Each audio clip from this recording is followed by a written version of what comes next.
Well, hello everybody. Welcome back. I'm going to take this epoxy off. Got a lighter in my hand. Yeah, you see a lighter.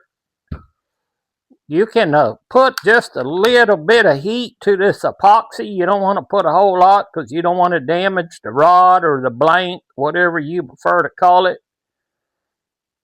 But you're just going to heat it up a little bit. Once you think you got it hot enough, get you a razor blade. It's the way I do it. It's not the way everybody does it, but it's the way I do it. Start peeling this epoxy off. Don't cut too deep. You don't want to cut the blank.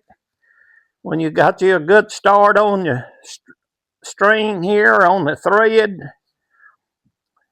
just wind it and keep winding it until you got all the thread off of it. Just like that. Then the thread comes off. There you go, just like that. And what I do from there is I'll come over here in my junk drawer and I'll get me a popsicle stick. I'll put a little heat on it. Don't put a whole lot of heat on it because you don't want to damage the rod. But I'll put a little heat on it. I'll scrape all this epoxy off.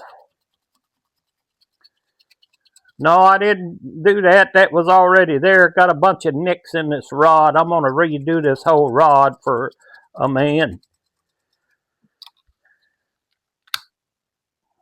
I'm just right now trying to get all of the epoxy off the rod. Once you get all that epoxy off, you pretty well got it made.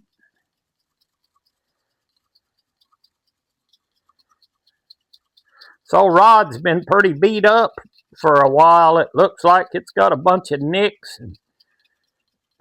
Somebody's just been throwing it around.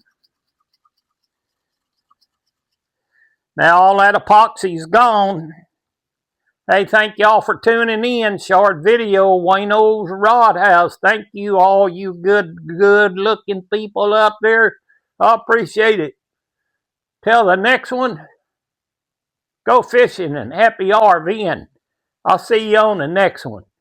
Please like and subscribe, and you can see my next project.